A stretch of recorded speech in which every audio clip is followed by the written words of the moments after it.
Halo Sobat Ibu, kembali lagi bersama Sensei Story.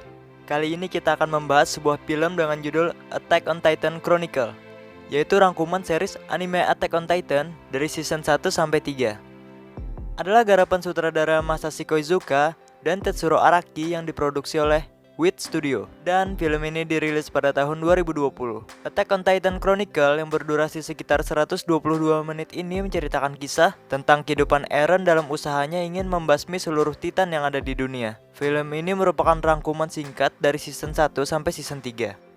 Sebelum kita masuk ke dalam isi ceritanya, jangan lupa ini adalah konten full spoiler. Oke, langsung saja kita masuk ke dalam isi ceritanya.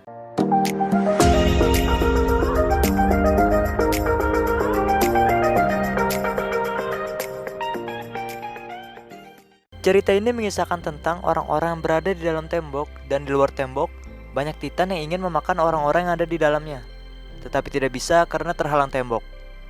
Pada suatu hari, tahun 845 di distrik Shiganshina muncul raksasa kolosal yang tingginya melebihi tembok, dan pada saat itu juga tembok luar Shiganshina ditembus oleh para Titan.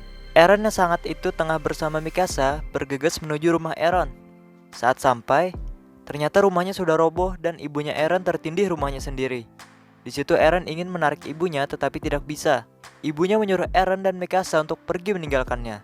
Eren bersikeras tidak ingin meninggalkan ibunya dan ingin menyelamatkannya. Tidak lama kemudian datang Hennes. Lalu ibu Eren meminta Hennes untuk membawa Eren dan Mikasa. Hennes bilang ingin menghabisi Titan dan menyelamatkan mereka bertiga. Saat berhadapan dengan Titan, Hennes ketakutan, lalu membawa Eren dan Mikasa pergi. Saat Hennes membawa mereka pergi, Eren melihat ke belakang dan menyaksikan sendiri ibunya dimakan oleh Titan. Orang-orang yang masih tersisa pun pergi meninggalkan distrik Shiganshina, kemudian mengungsi ke tembok Maria menggunakan kapal. Di saat itulah Eren menangis sambil marah dan berkata ingin membantai seluruh Titan yang ada di dunia. Di dalam tembok Maria, Eren, Mikasa, dan Armin bergabung dalam kadet pelatihan untuk menjadi prajurit. Singkat cerita, di tahun 850 mereka lulus dari kadet lalu disuruh untuk memilih 3 pilihan. Di tengah-tengah mempersiapkan pertahanan untuk menyerang Titan, tiba-tiba tembok berhasil ditembus lagi oleh Titan, dan para kadet yang telah lulus menggunakan peralatan bermanuver 3D untuk bisa terbang dan membunuh Titan. Di saat itu, Eren melihat Thomas yang dimakan Titan, lalu Eren pun mengamuk dan ingin memakan Titan itu. Tetapi Eren berhasil dijatuhkan oleh Titan tersebut. Di saat yang bersamaan, teman-teman yang lain ada yang dimakan oleh Titan, dan Armin hanya terdiam melihat semua itu. Tidak bisa menggerakkan semua badannya. Bahkan saat ada Titan di dekatnya, dia masih diam saja sampai Titan memasukkan ke dalam mulutnya. Dan Armin pun berteriak. Eren yang lagi terbaring mendengar Armin berteriak, teringat dulu Armin pernah bercerita tentang dunia luar yang ada di bukunya. Dan mereka berdua bermimpi untuk keluar dari tembok berharap bisa melihat dunia luar. Saat Armin hendak ditelan oleh Titan, Eren pun datang menarik Armin keluar. Akan tetapi, Eren tidak bisa keluar dari mulut Titan tersebut. Dan Eren pun dimakan oleh Titan itu. Di situ, Armin menangis kencang-kencangnya. Mikasa yang mendengar Armin langsung teringat bahwa dulu Eren pernah membantunya saat diculik. Mikasa dan yang lainnya pun mencoba menemui Armin dan menenangkannya. Mikasa berencana untuk menghabisi semua Titan yang ada di dekat markas, kemudian mengambil persediaan gas untuk peralatan bermanuver 3D-nya. Tetapi, yang lainnya sedikit takut dan menentang rencana Mikasa. Dan Mikasa pun akhirnya bilang bahwa dia bisa sendiri menghabisi para Titan itu. Di saat itu tiba-tiba gas Mikasa habis dan Mikasa terjatuh. Ternyata ada Titan yang ingin menangkap Mikasa, tetapi Mikasa bisa menghindar. Setelah menghindar, Mikasa seperti tidak bersemangat untuk hidup. Di saat itu juga Mikasa teringat kata-kata Eren untuk bertarung. Kemudian saat Mikasa hendak mengayunkan pedangnya untuk melawan, tiba-tiba datang Titan dari belakang Mikasa, tetapi Titan itu malah membantu Mikasa. Mikasa dan teman-teman lainnya terlihat kebingungan menyaksikan pertarungan antara Titan tersebut. Setelah Titan yang membantu Mikasa telah tumbang, ada seseorang yang keluar dari punggung Titan itu. Ternyata itu adalah Eren. Mikasa langsung menemui dan memeluk Eren sambil menangis. Setelah kejadian tersebut, Eren pun dikucilkan oleh prajurit lain dan Eren merasa bahwa dia dilihat seperti monster.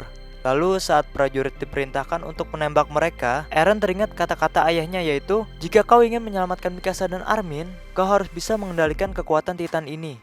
Ternyata Eren disuntikan kekuatan Titan oleh ayahnya. Di situ, Eren langsung berubah jadi Titan dan melindungi Armin dan Mikasa. Saat hendak ditembak yang kedua kalinya, Armin bilang bahwa Eren bukan musuh umat manusia. Tetapi itu tidak membuat para prajurit menurunkan senjatanya. Saat aba-aba untuk menembak dilontarkan, tiba-tiba Komandan Pixis datang menahan untuk tidak menembak. Komandan Pixis mendengar rencana Armin dan memberi perhatian kepada seluruh manusia bahwa Eren adalah hasil eksperimen transformasi Titan sukses yang dirahasiakan, dan memberitahu kepada prajurit dan penduduk bahwa dia berencana untuk menutup gerbang menggunakan batu dengan kekuatan Titan Eren. Para prajurit disuruh untuk melindungi Eren dari Titan selagi Eren menutup gerbangnya. Akan tetapi, saat rencana berlangsung, Eren tidak bisa mengendalikan kekuatannya dan malah menyerang Mikasa. Armin pun mencoba untuk menenangkan Eren dan berhasil membuat Eren mengendalikan kekuatannya. Gerbang pun berhasil ditutup oleh Titan Eren, tetapi banyak prajurit yang gugur. Tidak lama setelah itu, Eren dipenjara sementara. Dan saat dipenjara, Komandan Erwin dan Kapten Levi menemui Eren dan bilang, "Di ruang bawah tanah rumahmu apakah ada rahasia seputar Titan?" Eren pun bilang bahwa kata ayahnya memang ada rahasia di ruang bawah tanah rumahnya. Erwin pun memiliki rencana untuk merebut distrik Shiganshina untuk mencari tahu apa yang ada di ruang bawah tanah rumah Eren. Levi pun bertanya kepada Eren tentang tanggapannya. Eren pun menjawab ingin bergabung dengan pasukan pengintai.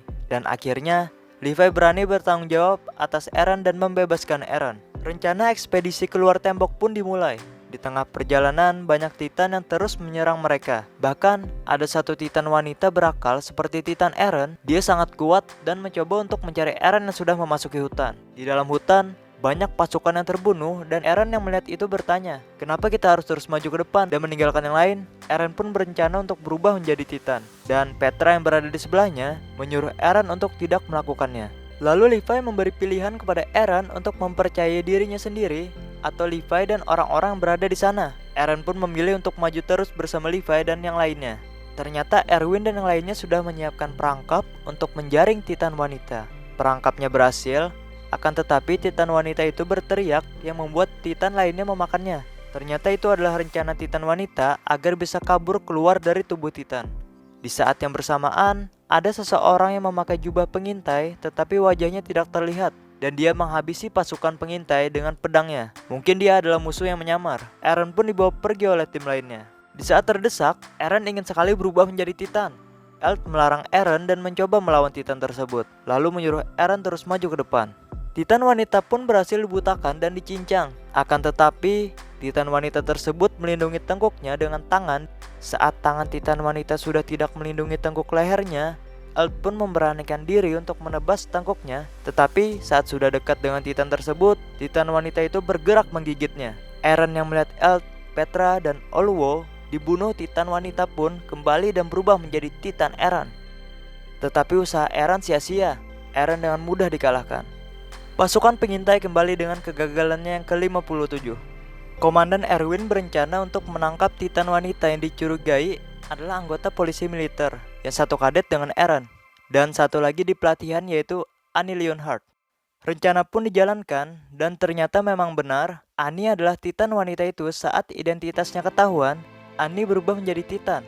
Eren pun melawannya dengan kekuatan Titannya dan Annie pun akhirnya berhasil untuk ditangkap walaupun sosok Annie tertangkap dalam bentuk pengerasan.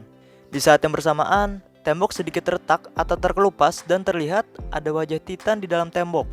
Semua orang terkejut melihatnya. Lalu, seorang pendeta menghampiri Hanji dan bilang bahwa jangan sampai matahari mengenai Titan itu. Setelah semua itu, kemudian diketahui bahwa Reiner dan Bertolt berasal dari daerah yang sama dengan Annie. Pada saat di atas tembok, Reiner memberitahu Eren bahwa dia adalah Titan Armor dan Bertolt Titan Kolosal. Dan juga Reiner memberitahu tujuan mereka, sekaligus dia ingin mengajak Eren untuk ikut dengan mereka. Jika Eren ikut, maka mereka tidak akan menyerang tembok lagi.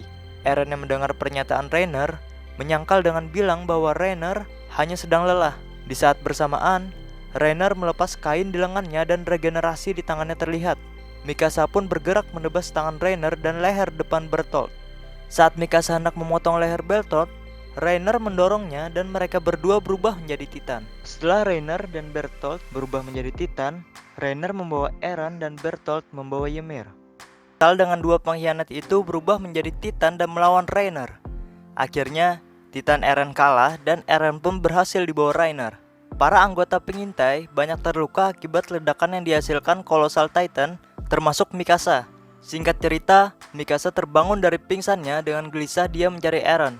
Armin yang berada di dekatnya memberitahu kalau Eren sudah dikalahkan Reiner dan berhasil dibawa olehnya.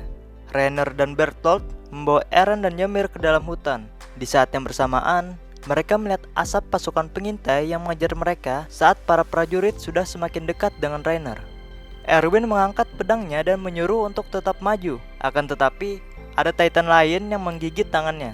Erwin pun terbawa oleh Titan itu karena tangannya belum putus. Walaupun dalam keadaan begitu, Erwin tetap menyuruh untuk maju ke depan. Mikasa yang melihat Reiner dikeroyok Titan lain memanfaatkan keadaan itu untuk menebas tangan Reiner. Tetapi Mikasa gagal, lalu Erwin dapat menebas jari Reiner. Eren pun terlepas dari tangan Reiner dan Mikasa berhasil menangkapnya. Setelah itu, Erwin menyuruh semua prajurit untuk mundur karena Eren sudah didapatkan. Mikasa yang berhasil menangkap Eren pun jatuh ke tanah. Mereka pun tercengang melihat Titan yang ada di depan mereka. Seketika Eren teringat ibunya yang dimakan oleh Titan, karena Titan yang di depannya adalah Titan yang memakan ibunya. Di saat yang bersamaan, Krista atau yang nama aslinya Historia menemui Ymir yang saat itu menjadi Titan, karena Ymir merupakan teman dekatnya saat di pelatihan menjadi prajurit. Saat Eren dan Mikasa hendak diserang oleh Titan, Hannes datang menahan tangan Titan itu dan melawannya. Eren yang tidak ingin melihat Hannes melawan Titan itu lalu ingin berubah menjadi Titan. Berkali-kali dia menggigit tangannya, dia tidak bisa berubah karena dia belum sepenuhnya bisa mengendalikannya. Pada akhirnya, Hannes pun mati mengenaskan digigit oleh Titan tersebut. Eren yang melihat itu di depan matanya seketika lemas dan tertunduk sambil menangis. Eren bilang bahwa kenapa dirinya masih tidak berguna seperti sebelumnya. Mikasa yang berada di sebelahnya mulai menenangkannya dengan mengatakan bahwa Eren selalu berada di sisinya dan memberi tujuan hidup untuknya. Saat Titan hendak menyerang kembali, tangan Eren beradu pukulan dengan Titan tersebut sambil berteriak dengan emosinya. Datanglah para Titan lain membantu Eren. Ymir pun mengatakan kalau mungkin itu alasan Reiner ingin sekali mendapatkan Eren. Eren memiliki kekuatan founding Titan yang sangat kuat. Kemudian Eren mundur sambil menggendong Mikasa. Saat bersamaan, Reiner dan Bertolt ingin tetap menangkap Eren. Eren pun berteriak bahwa kehendaknya ingin membunuh mereka semua para pengkhianat. Seketika itu juga para Titan berpindah dan menyerang Reiner dan Bertolt. Armin datang menghampiri Eren dan Mikasa dengan membawakan kuda untuk mereka. Komandan Erwin menyuruh prajurit semua untuk mundur. Historia pun mengajak Ymir untuk ikut, tetapi Ymir malah memilih membantu Reiner dan Bertolt karena dia sadar bahwa keberadaannya akan membahayakan Krista atau Historia. Setelah itu, Penenik yang membocorkan identitas Historia dibunuh. Pemerintah juga membekukan semua kegiatan penyelidik dan pasukan penyelidik atau pengintai disuruh untuk menyerahkan Eren dan Historia. Tetapi penyerahan mereka digantikan oleh Armin dan Jean. Ini adalah rencana yang dibuat para pasukan pengintai. Armin sebagai Historia dan Jean sebagai Eren. Eren dan Historia dibawa menggunakan kereta kuda yang tersembunyi. Levi dan Niva yang memantau di atas atap bertemu dengan Kenny the Ripper yang merupakan orang yang pernah tinggal bersama Levi saat kecil. Eren dan Historia pun ketahuan dan ditembak. Tembakan itu membuat mereka pingsan. Ternyata orang-orang yang menembak pingsan Eren dan Historia adalah orang suruhan ayah Historia. Saat Historia bertemu ayahnya meminta maaf kepadanya.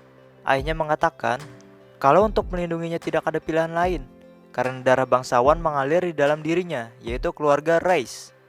Setelah mengetahui Reiss adalah keluarga kerajaan sejati, Erwin memimpin kudeta bersama Zakari dan dia membongkar rahasia kekuasaan pemerintah saat ini.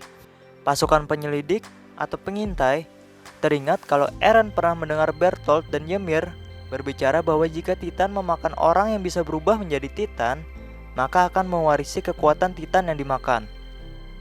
Atau dengan kata lain jadi Titan Shifter. Di saat yang bersamaan, hal mengejutkan terjadi bahwa ayah Eren memakan kakaknya Historia dan mendapatkan kekuatannya. Kemudian Eren memakan ayahnya. Dengan kata lain, ayah Eren menjadikan Eren Titan biasa dengan disuntik. Kemudian Eren memakan ayahnya, lalu mendapatkan kekuatan Titan perintis dan penyerang. Ayah Historia menyuruh Historia menjadi Titan dan memakan Eren. Tetapi Historia menolaknya dan berniat melepaskan Eren. Lalu ayahnya sendiri yang berubah menjadi Titan dengan menjilat cairan suntikan tersebut. Pasukan pengintai pun datang dan melepaskan rantai Eren. Di saat itu, Eren mengambil cairan lalu memasukkan ke mulutnya dan berubahlah menjadi Titan dan berhasil untuk mengeras pertama kalinya. Levi menyampaikan kepada Historia kalau Erwin ingin Historia menjadi ratu karena kudeta berhasil dilakukan dan untuk menceritakan kalau pewaris sejati merebut kembali mahkota dari yang palsu. Historia menerimanya dengan satu syarat, yaitu dia ingin melakukan semua ini dengan keinginannya sendiri. Setelah itu semuanya bersiap untuk membunuh Titan ayahnya Historia. Titan ayahnya Historia berhasil diledakkan. Saat itu juga Historia turun tangan untuk menebas sisa-sisa daging dari Titan ayahnya, kemudian jatuh dan dikelilingi banyak orang. Historia pun berdiri dan mengatakan identitasnya yang merupakan seorang penguasa tembok sebenarnya, yaitu Ratu Historia. 2 bulan kemudian, pasukan penyelidik kembali ke Sigensina untuk menutup gerbang dengan memanfaatkan kekuatan pengerasan Eren. Saat di Sigensina, pasukan penyelidik mencari lubang yang ada di tembok. Tiba-tiba muncul Reiner menusuk salah satu pasukan. Lalu Levi datang menusuk Reiner, sayangnya Reiner tidak mati, dan Reiner berubah menjadi Titan. Tiba-tiba di luar tembok muncul semua Titan dan mengepung mereka. Di saat yang bersamaan, pasukan berhasil menyudutkan Reiner. Tetapi musuh juga melakukan serangan yang mengerikan dengan cara melemparkan Bertolt yang merupakan Titan kolosal. Bertolt pun berubah menjadi Titan kolosalnya dan terjadi ledakan yang dahsyat. Di saat itu juga, Beast Titan dengan kekuatan melempar yang sangat kencang dan akurat melemparkan batu-batu ke arah pasukan penyelidik dan banyak yang mati karena terkena batu lemparannya. Erwin berencana untuk memancing Beast Titan dengan dirinya dan pasukan baru agar Levi bisa menyerang Beast Titan dari belakang. Saat melakukan rencana, banyak pasukan yang tumbang, termasuk Erwin yang terkena batu di pinggangnya. Levi berhasil menyerang Beast Titan dan menyudutkannya. Saat Levi hendak membunuh Zack yang mempunyai kekuatan Beast Titan, tiba-tiba datang Titan pengangkut atau Court Titan menyelamatkan Zack dan kabur. Di saat yang bersamaan, Armin membuat rencana kalau dia sendiri dan Eren yang akan mengalahkan Bertolt. Armin pergi mendatangi Eren yang pingsan setelah terlempar saat melawan Kolosal, lalu menusuknya untuk membangunkan Eren. Eren yang setengah sadar terjatuh, lalu Armin mengaitkan peralatan bermanuver 3D-nya ke gigi Bertolt. Armin mengetahui kalau Bertolt mengeluarkan uap maka dia tidak bisa bergerak, dan Armin memanfaatkan itu untuk mengulur waktu. Akibatnya, Armin terbakar sampai hangus karena menahan uapnya Bertolt. Bertolt terkejut melihat ternyata Eren yang sudah tidak berada di bawah dan gerbang yang sudah tertutup oleh pengerasan yang dilakukan Eren. Lalu dengan serangan kejutan, Eren dari belakang menebas Bertolt dan menarik Bertolt keluar lalu membawanya. Eren teringat perkataan Erwin kalau orang yang disuntikan ramuan Titan akan menjadi Titan, dan jika memakan Titan Shifter seperti Eren, maka akan mendapatkan kekuatan layaknya Shifter tersebut dan bisa berubah menjadi manusia kembali. Eren mencoba meyakinkan Levi untuk melakukan suntikan ke Armin. Saat Levi hendak menyerahkan suntikan itu ke Eren, tiba-tiba Flood datang membawa Erwin dan bilang kalau kemungkinan suntikan itu bisa membantu Erwin. Dia meminta untuk komandan Erwin yang disuntik. Di situ membuat Levi ingin menyuntikkan ke Erwin. Eren langsung berdiri hendak mengambil kotak suntikan itu. Terjadi perdebatan antara mereka. Levi menampar Eren dan Mikasa menyerang Levi sambil menodongkan pedangnya. Eren mengatakan jika bukan karena Armin, mereka tidak bisa menutup gerbang dengan batu, mengungkap identitas Annie, dan alasan bisa mengalahkan Bertolt. Levi menyuruh semuanya untuk pergi karena dia ingin Erwin memakan Bertolt. Floch pun membawa Eren dan Hanji membawa Mikasa. Saat Levi hendak menyuntik Erwin yang diambang kematian menepis tangan Levi, membuat Levi menghidupkan Armin. Setelah itu Levi, Eren, Hanji, dan Mikasa pergi ke ruang bawah tanah rumah Eren dan menemukan foto ayah Eren bersama keluarganya. Di sana terungkap kalau ayah Eren adalah ras Eldian dan nenek moyang bangsa Eldia yaitu Ymir Prince memperoleh kekuatan Titan dan menganiaya ras lain. Negara Marley pernah hebat memenangkan perang Titan besar dan kekaisaran Eldia runtuh. Raja Fritz dari kekaisaran membangun 3 tembok besar di wilayah Paradise mereka dan berlindung di sana bersama orang-orangnya, namun tidak semua datang.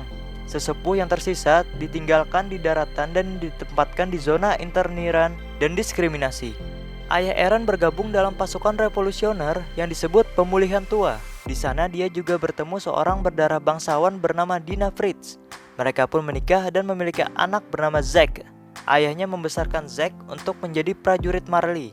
Namun Zack mengkhianati kedua orang tuanya. Lalu orang Eldia yang berada di Marley beserta ayah Eren dan Dina Fritz dihukum untuk menjadi Titan murni dengan disuntikan. Titan Dina Fritz merupakan Titan yang membunuh ibu Eren sekaligus dengan Hannes.